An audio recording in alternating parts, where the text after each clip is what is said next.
If you feel like your body has betrayed you, like pleasure is something reserved for other people, something you have to earn, or something you're always getting wrong, this little corner of podcast land is for you. I'm your radical, rageful mama bear, fiercely defending your right to feel good in your body and also offering unsolicited TED Talk energy from someone who has studied pleasure like her life depended on it because, well, it did. Here's the truth. Pleasure isn't a side dish, it's not fluff, it's not luxury, it's your body's way of saying, I'm alive, I belong, and I have power. Welcome to the Nature of Pleasure. I'm Nicole Siegel, certified sexological body worker and creator of the Body Compass Method, and this is where we unravel the quiet codes of your body, the hidden intelligence beneath desire, and the organic rhythm of your erotic nature.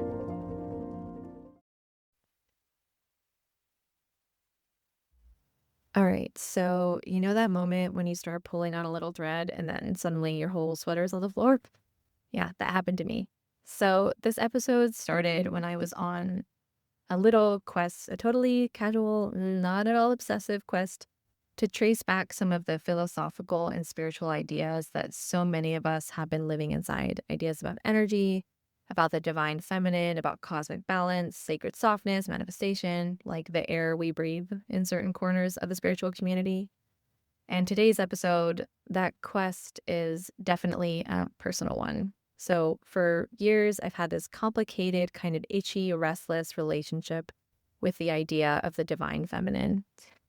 On one hand, it's always rubbed me the wrong way, like a scratchy sweater that everyone else seemed to find soft and cozy, and I couldn't quite figure out why I felt so uncomfortable in it.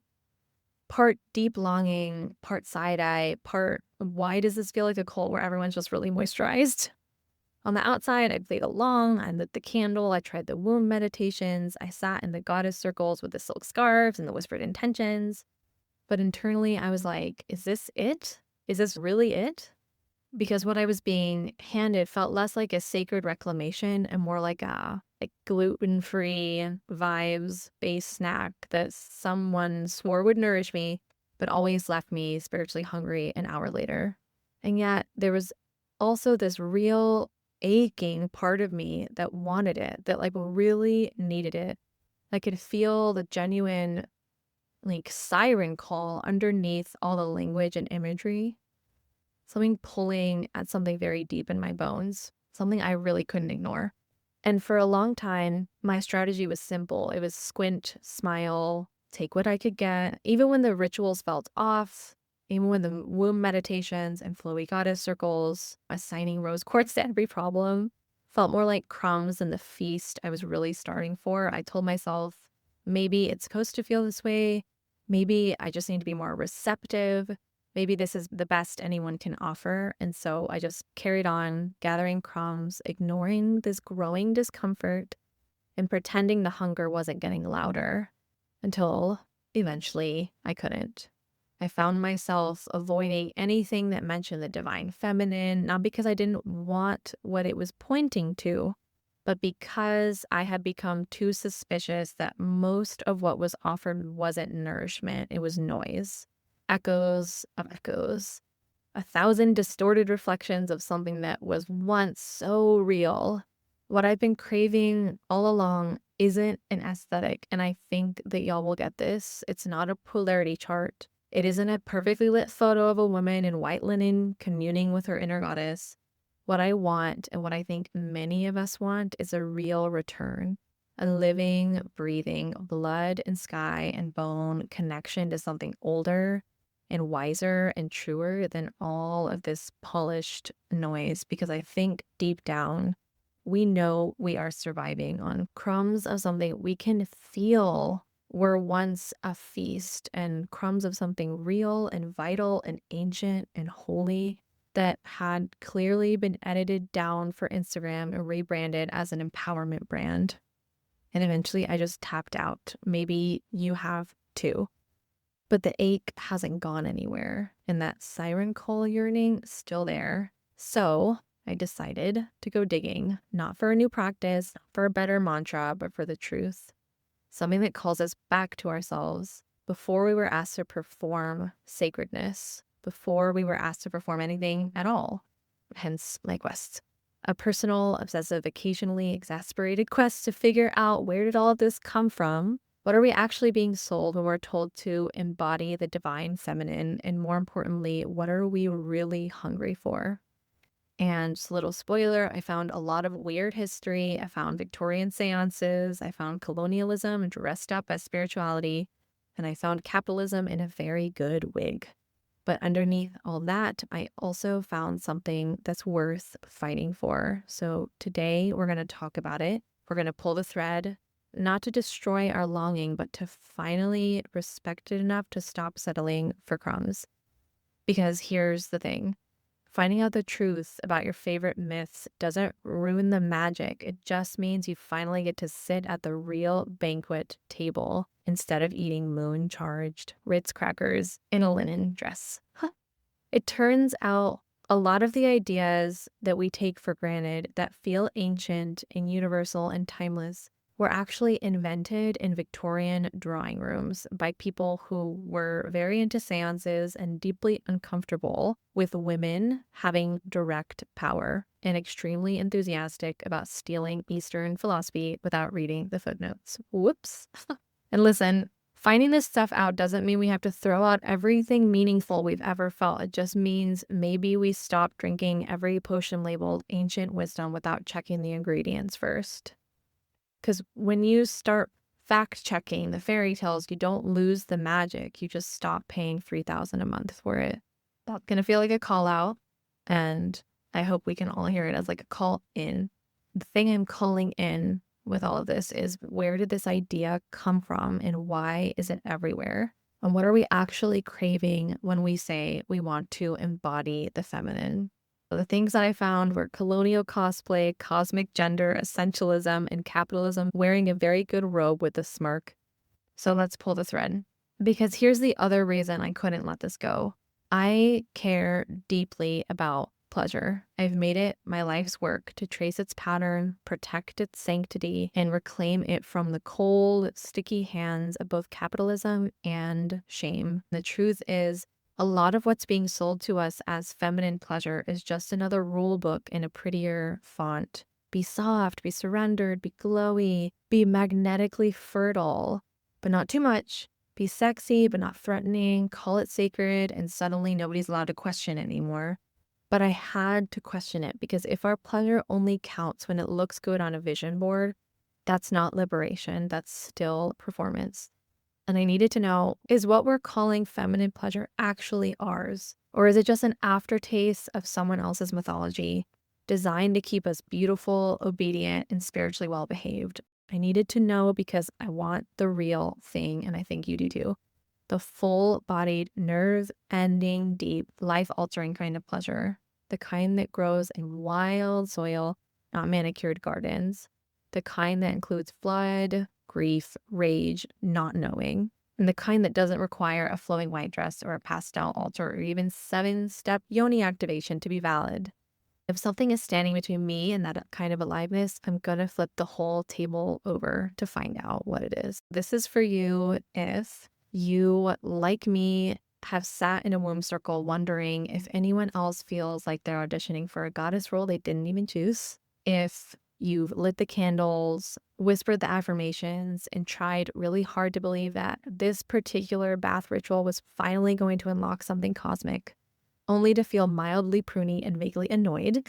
If you felt the ache for something sacred and sensual, something ancient and embodied, and followed it straight into a velvet-draped room full of women whispering about surrender while low-key competing for who's glowing harder, which my heart hurts saying that one, the divide between all of us. This is for you if you felt both drawn to and wildly skeptical of the divine feminine, if you want the real thing, not the polished, permission-granted, Pinterest-approved version of pleasure and power, but the messy, sweet, holy, sometimes unhinged truth of what it means to come home to your body, your instincts, and yourself. If you finally reach the point where you'd rather crack the illusion than keep pretending the crumbs are enough. If any of this hits, you are in the right place. So let's rip the Band-Aid off. If you're obsessing over embodying your divine feminine, there's a good chance you're not actually reclaiming ancient power. You're participating in a curated aesthetic, one engineered to feel sacred while keeping you tame. And I know that sounds harsh, but stay with me.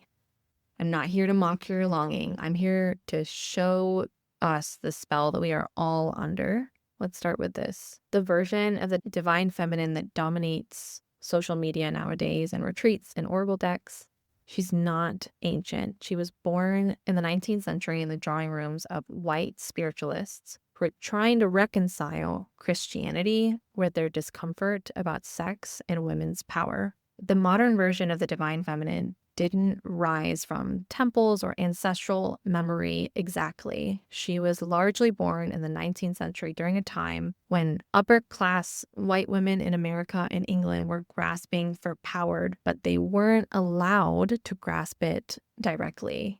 To understand the history, we've got to go back to a time when women's voices, bodies, ambitions were violently restricted by law, church, and culture. We were denied education, political voice, denied bodily autonomy, but the longing for power doesn't disappear. It just adapts. And so that's what we did. We adapted. Enter spiritualism.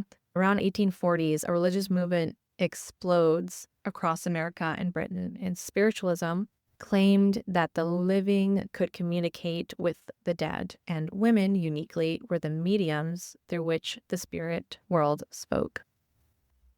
And suddenly, women were speaking publicly, but only if they claimed it wasn't them speaking. It was the spirits, the guides, the higher powers. Women could channel, but not command. They could feel, but not lead. They could access wisdom, but only through passivity and receptivity. They were getting a handle on and reclaiming a voice that they needed to have. And yet the world was not ready for us to scream from the mountaintops from our own integrity yet. And this was the beginning of the spiritual feminine being tied to passivity, intuition, and emotional sensitivity. It wasn't an active liberation exactly. It wasn't a complete active liberation. It was like a spiritual loophole. And it taught women that power could only be accessed when they surrendered their agency. It taught us that our spiritual worthiness was tied to being vessels and not forces. And suddenly, women were not allowed to speak in church or vote in government. We're delivering messages from beyond the veil. It gave them power, but only if they spoke on behalf of someone else.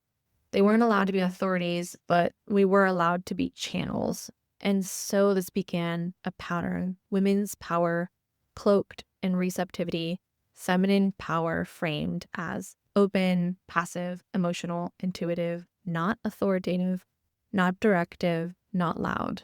This was a workaround, and we're still trapped in that.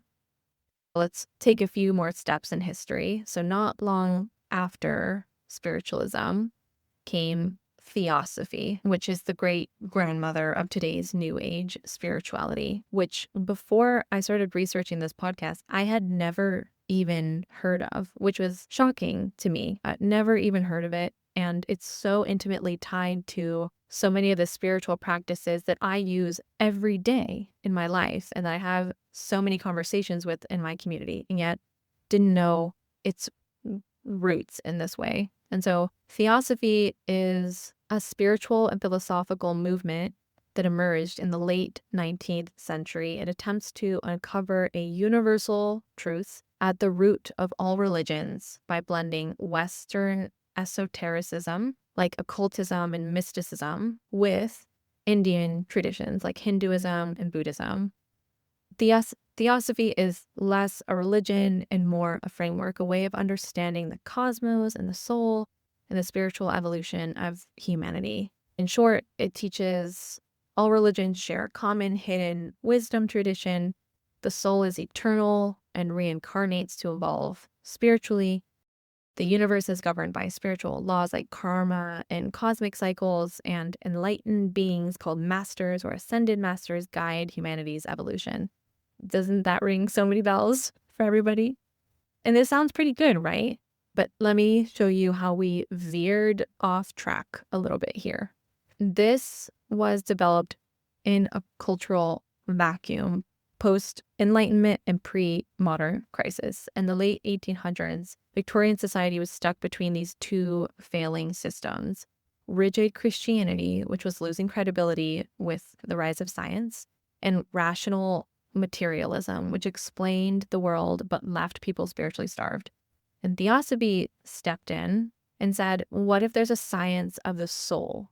What if ancient Eastern wisdom and modern science aren't enemies, but parts of the same great truth? And it offered spiritual meaning without dogma and mystery without superstition, which society was very hungry for, all of those things. So we start to veer a little bit off track in the realms of exoticizing and the kind of an Orientalist fascination, in quotation marks.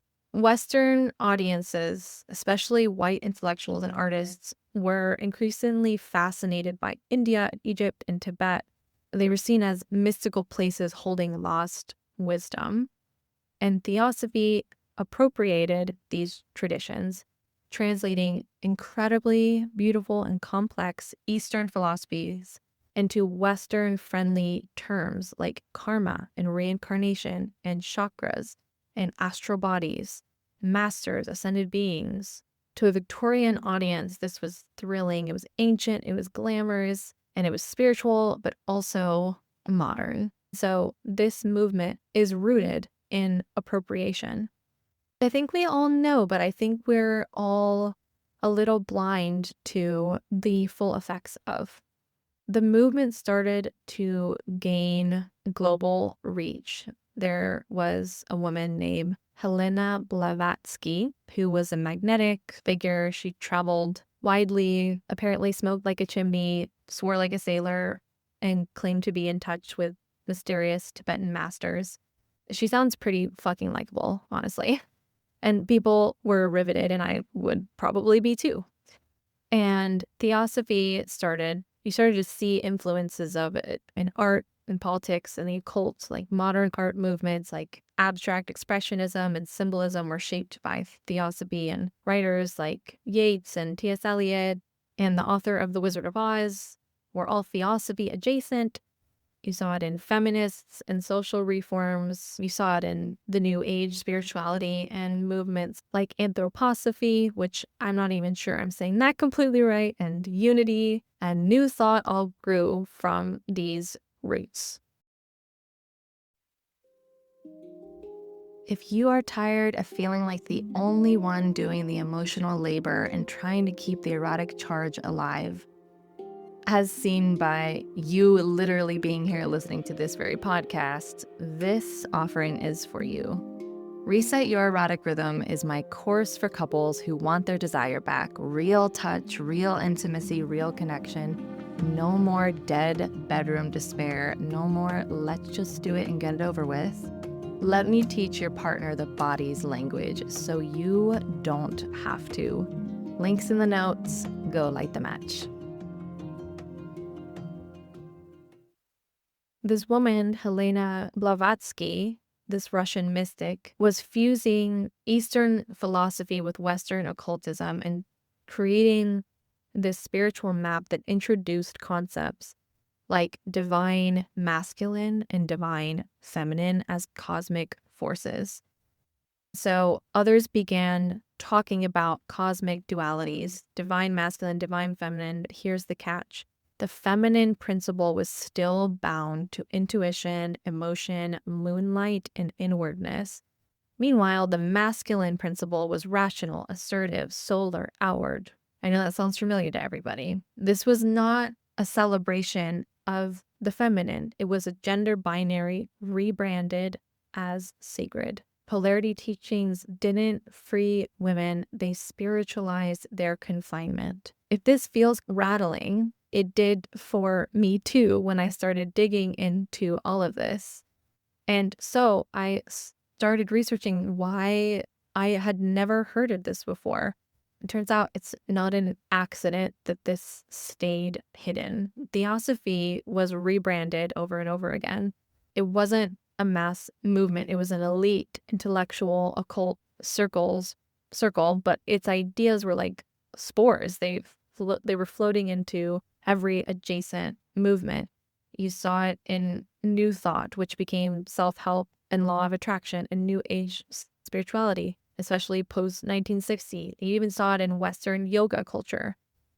And as these movements evolved, they dropped the name Theosophy and repackaged the ideas, usually without credit and almost always without enough critical thought. What you end up with are concepts like karma and chakras and ascension and energy healing and divine feminine and divine masculine balance floating around in retreats and online courses and oracle decks with next to zero context for where they came from. And these concepts were whitewashed and depoliticized. Theosophy's obsession with Eastern traditions wasn't rooted in humility. It was rooted in colonial exoticism. And the movement borrowed Hindu and Buddhist terms and stripped them of their nuance and applied them to Western problems, often reinforcing race and gender hierarchies. But modern spirituality often avoids history because the it's messy, it's complicated, it's hard to keep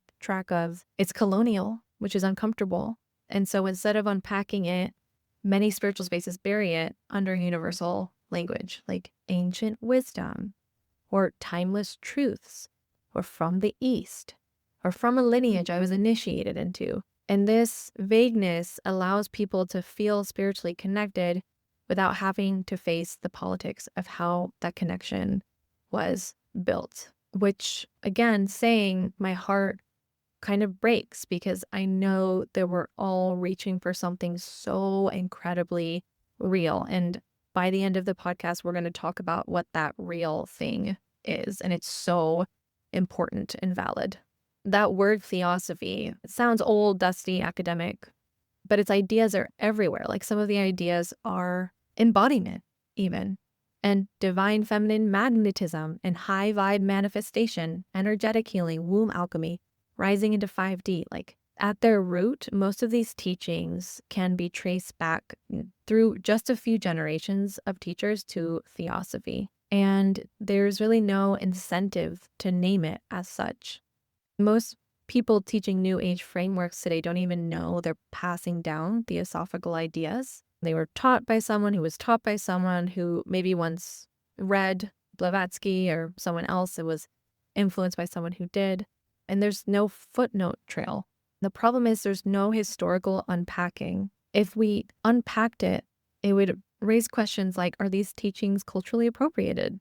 Do they enforce gender essentialism? Are they spiritually bypassing real trauma or structural harm? And that would really interrupt things, would interrupt a lot of patterns that we're actually desperately trying to jump out of. This inquiry is so needed in this space because you're not wrong to be spiritual. We are not wrong to long for depth and mystery and healing. But we also deserve to know the roots of what we're being given and to discern, is this liberation or is it just another costume? And all of this history is really a bit of like a mindfuck. On the surface, it looks revolutionary, honoring the feminine as a sacred cosmic principle. But if you scratch deeper, the same patterns emerge. The feminine was tied to the moon, passivity, receptivity, darkness, nurturing. Masculine tied to sun, action, logic, strength, leadership. Theosophy didn't dismantle the gender binary, which is what we really needed. So we're going to time travel once more. Fast forward to 1970s. You have second wave feminists like Carol Christ and Starhawk, and they try to reclaim the goddess. And this was really important, vital work to say, look, women's bodies aren't inherently sinful. They look to pre-Christian religions, matriarchal societies, and ancient statues like the Venus and Willendorf to say, see, the sacred feminine existed before patriarchy. And that part is so important, so real, so necessary. But what happened next was that capitalism caught up to the trend. And it became a trend. These second wave feminists were trying to crack open a conversation about women's rights and women's bodies and women's histories. They were trying to say there were societies that honored the feminine. There was a time before patriarchy swallowed the earth. And they pointed to these ancient goddess worshiping cultures. They said rightly, we've been cut off from a sacred memory. And it was true and necessary. But capitalism was already evolving to survive the feminist revolution. And so the goddesses, too, became a commodity. The goddess was trimmed and packaged and softened. She wasn't the bloody, wild, unpredictable goddess of life and death, but a version that you could sell in candles and retreats and Instagram captions. The wild woman was marketed back to us only if she looked good doing it. And rage was acceptable, but only if it was beautiful. Sexuality was welcome, but only if it was alluring. Power was encouraged, but only if it was still feminine. And the goddess became a brand. And the divine feminine was no longer an archetype for liberation. She was like a niche place in the market. And you could buy her skincare and retreats and mentorships. And there's polished Instagram posts. And she was repackaged as a vibe. Soft, flowy, sensual, always pretty. And even her rage had to be beautiful. It became a performance and a costume. We find ourselves here in this perfect trap, taught that reclaiming our power means something even more palatably feminine, taught that our deepest rebellion is to be magnetic and receptive and fertile and glowing, surrendered, luscious, not threatening, not chaotic, not wild in ways that destroy and remake worlds. If your divine feminine can't be hairy and old and queer and infertile and asexual and raging and godless and loud or boring, then she's not divine. She's domesticated. She's a goddess built for a market and not a cosmos. The version of the divine feminine we're sold today is not rooted in ancient truth. It's rooted in Victorian etiquette, theosophical gender myths, New Age consumerism, and neoliberal capitalism's hunger to monetize our hunger. If your feminine can't bleed in public, or scream in a bourne room, or masturbate in grief, or speak in profanity, age, go barren, or refuse to mother anything at all, she's not feminine, she's domesticated. When was the last time divine feminine told us to build power, not just manifest your soulmate or soften your edges, but take land, challenge lineage, question morality, say no louder than yes? When's the last time she wasn't in service to beauty? You know who doesn't care if she's radiant? Lilith. You know who doesn't want to be magnetic? Hecate. The ancients didn't separate power by gender polarity. And Sumer and Nana descended into the underworld not to be more receptive, but to face death and emerge with new laws. Kali had chaos, blood, teeth, not flow state, and flower crowns. What you think is ancient might actually just be the Pinterest board made profitable. And here's what breaks my heart the most is so many women come to me not because they want to feel powerful, but because they feel inadequate for not feeling feminine enough. I hear this all the time in session. They've been told that they're not soft enough, that their boundaries are too strong, that their eroticism isn't flowy or surrendered enough, that their level of arousal is wrong. Now they think their survival strategies are wounds to fix instead of brilliance to revere. What if you didn't need to embody your feminine? What if you needed to disobey your conditioning? What if real spiritual path wasn't about balancing divine masculine and feminine energy, but about exiting that whole binary altogether? Because here's the truth. If your healing is dependent on gender archetypes, you're still healing through the lens of hierarchy, because real power is not gendered. The obsession with polarity is just the nervous system looking for safety in structure, but this structure isn't truth. If this rattled you, that's probably good. It has rattled me as well, researching this and even recording this podcast. Because what we long for is so real, and it doesn't live on an altar. She lives under your rage, inside your contractions, in the part of you that doesn't want to be palatable or pretty or spiritually correct. She's waiting to be unleashed. not performed. The obsession with the divine feminine is not a rebellion against patriarchy. It's evidence that patriarchy worked. Because if the only way that we know how to reclaim ourselves is through the opposite of masculinity, we're still playing by the rules because real power isn't gendered.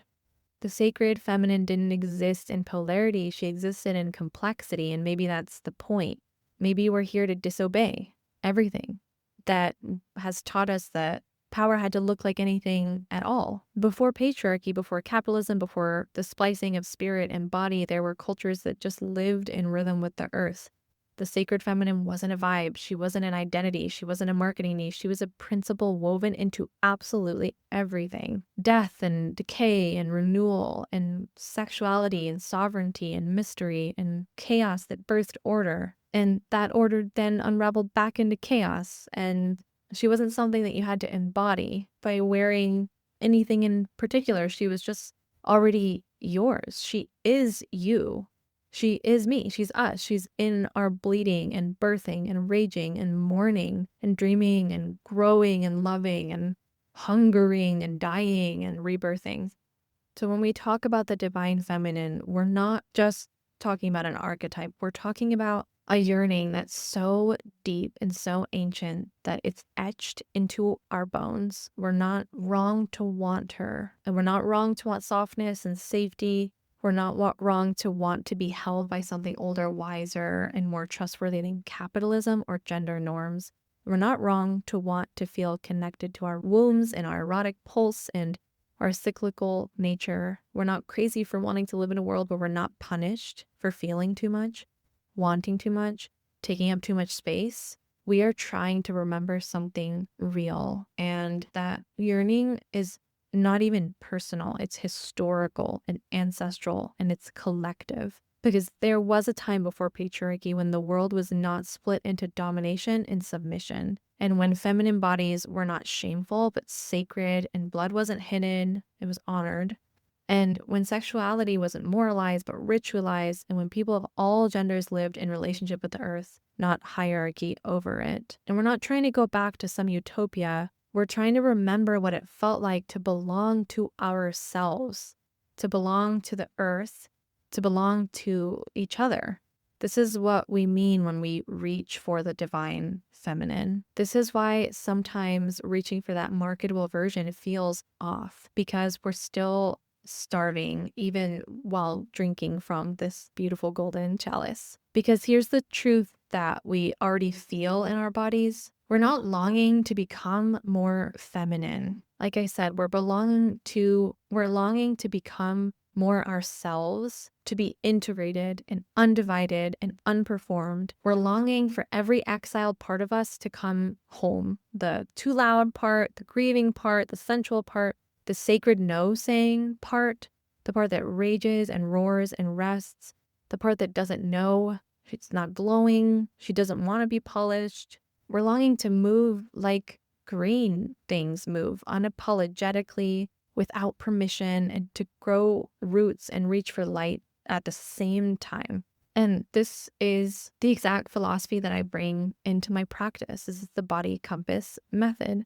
It offers a path out of performance and back into relationship with your body and your pleasure and your truth. And it teaches you to track the signals of your body, both subtle and loud, as sacred communication, to decode the language of sensation as direction, and to follow what feels alive instead of what looks impressive. Because we have the map back to what we are longing for written on our bones. In this way of practicing sexological bodywork teaches you to make choices not from fear or performance, but from deep intelligence of your nervous system, your arousal, your boundaries, and your longing. And it helps you rebuild trust with your own body, not as something to fix, but as something to follow. It's a method for learning to hear yourself again, clearly, fiercely, honestly. It's not a branding of the body, not a vibe, not another map drawn by someone else telling you how to heal. It's a return to your own internal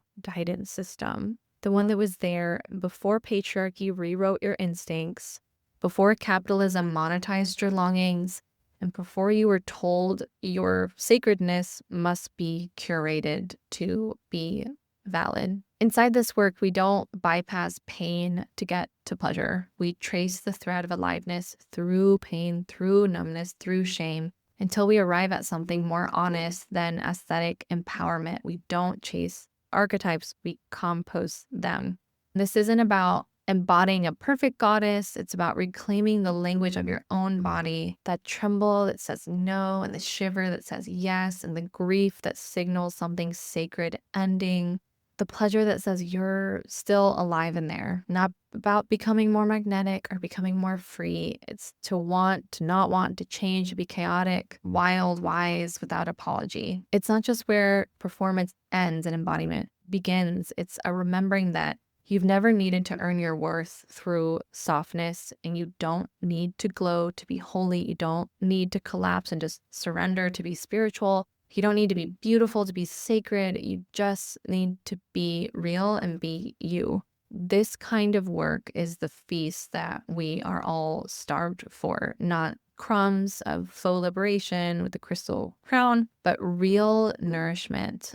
And it includes blood and mystery and disobedience and eroticism and quiet moments of just like breathtaking recognition and presence. That's how I like to do things. So if you've been craving something more than moon-bathed, Instagram-filtered echo of sacredness, if you're ready to remember your body as the original altar, and if you want to stop performing spirituality and start living as a sacred being in motion, this is your invitation. It's an uprising into your real self. Let's stop chasing a goddess that was never ours to begin with. Let's stop spiritualizing performance. Let's stop believing that returning to a fantasy of femininity will free us when it was never real in the first place. Because what you long for is real, but she doesn't live in an archetype. She lives in your instincts, in your disobedience, and in your refusal to shrink. And that is divine. All right. That's enough sacred rage and sexological wisdom for one episode. Your body's listening now. Go do something delicious with it. Check the show notes for whatever magic I've mentioned. And if you want to take this deeper, I've got resources for you. The show notes are stacked, free practices, juicy courses, all the good stuff. Now go drink some water, touch your body like it's a miracle, and I'll see you in the next one.